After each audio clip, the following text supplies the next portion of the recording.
And we couldn't end up the year without talking about education and that vague catchphrase, education reform. From testing student achievement to testing teacher readiness and making sure school districts don't go broke, it has not been an easy year, but one of many changes, as we found out talking with State School Superintendent Mike Flanagan.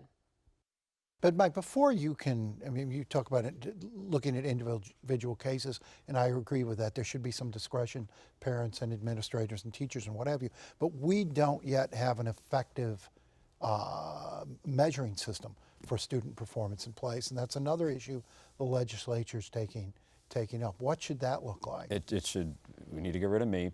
I mean, it's outdated. So what do you replace MeWeek with? Well, you know, I'm going to carefully say this because we think the only thing in the pipeline is something we've been working on for 3 years called Smarter Balance.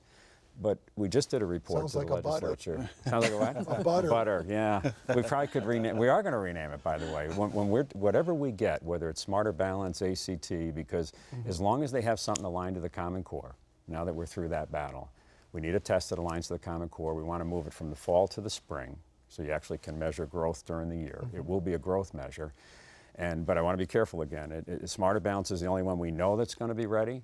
If others are ready, we're going to have to go for bid anyway, and we'll take whatever the... Will it move us away from a test that measures sort of rote learning, memorization, Yes. and toward sort of aptitude and... Even more, yeah, aptitude, but the complexity of the sophistication of these tests now and what you can do, it's like everything else that's changed in the last 10 years. We can get right down to where a kid is, and then you can eventually tie it into a fair measure for teachers. I'm for teachers being evaluated, but not with the current system. The only way they can be evaluated fairly is, have you gotten growth over time with your kids, you know, on average. And one of the advantages of that Smarter Balance test and those other tests is that they are nationally normed, so that you're not just looking at how a kid does on the test, but how they do in comparison to other kids around the country. That's right, Stephen. I mean, this will be the first time, because when kids are doing well in the MeWeek, you don't know what that means in terms of, I mean, look at some of the international stuff that's come in. I'm always a little embarrassed, I guess, you know, because I'm thinking, crap, I've been doing this and we're still in this situation where internationally we look very weak. I would say this, and it may sound a little defensive, we do educate all our kids. We do test all our kids. I've been to Finland and to study their system. It's half the size of Michigan. There's really no poverty to speak of. They're very good at getting high quality teachers. It's such a prestigious profession there that they just get the top of their class. We recently, you may have seen, this is my call, and I changed the cut scores for getting certified as a teacher. It's much tougher. And hang on, I do want to throw out some of the numbers on that, so we all know what we're talking about. The recent state certification exams, only 45% passed the math portion, 31% passed the writing, and the overall pass percentage was 26%. So what does this say then about the college programs and about the preparation for these teachers? They're weak. Because the numbers are hurtful. Right. First of all, we have 32 of them, so I probably should back up a little bit. They're not all weak. But they should be accountable like everyone else in the system right now. They're the only folks that aren't. So we've redone our ratings. I last year took action to close down part of Lake Superior State's program and part of Olivet's program.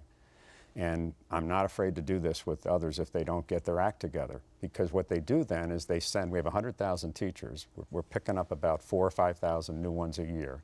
You put them in a classroom and they're not prepared, and then they're under a very high accountability system where you can be fired if you're not getting student achievement growth.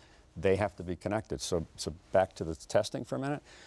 We can even do this year where we can connect the dots between, let's say, all the science teachers that were prepared by Central Michigan. And you can loop it back to, are they getting student achievement growth? And then you'll be able to say, well, what is it if Central turns out to be the best for science education? It's not a punishment model. It's, well, Eastern, you better be talking to Central.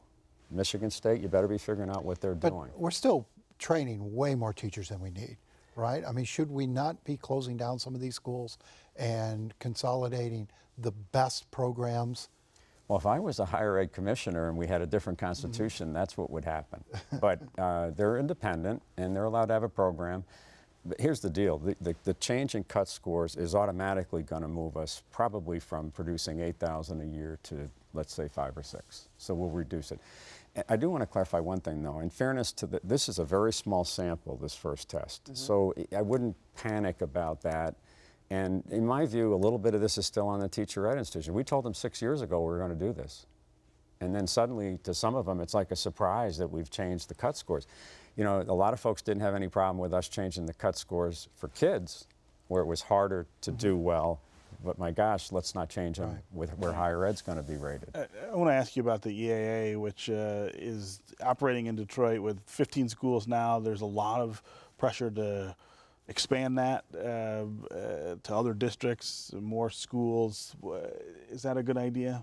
Well, you know, we have the role in the department to decide what goes into the state reform district. And at least for now, we're still vetting schools, but my plan is in the next week or two, we will name some schools that will go Name into. some other schools that'll go in? But they'll go into the state reform district. Okay. And the reason I'm kind of trying to clarify that language is I'm somewhat agnostic about the EAA.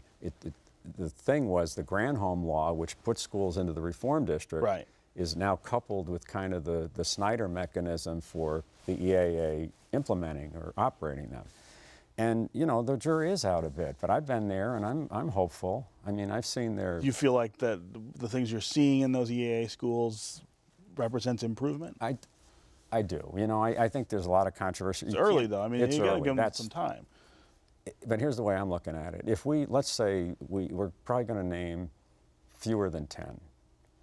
And they'll be around the state. They're not just in Detroit. right. And by the way, if they're in Detroit, that's up to the emergency manager whether or not they actually go. Whether But they're all failing schools, right? That's my point. I mean, we're only going to do this first year especially if there's absolutely no improvement.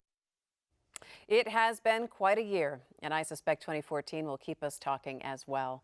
That is going to do it for MiWeek. Thanks so much for joining us and showing support for our show throughout the year. Find us at MiWeek.org anytime. And I'd like to thank the crew here at Detroit Public TV for all they do to make MiWeek a success every single week. Have a happy new year. Here's to a great 2014. I'm Christy McDonald. We'll see you next time.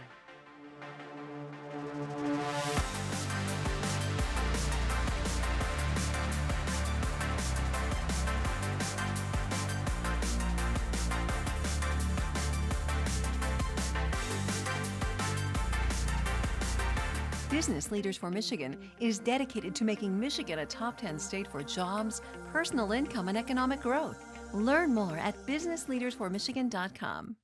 Funding is also provided by Delta,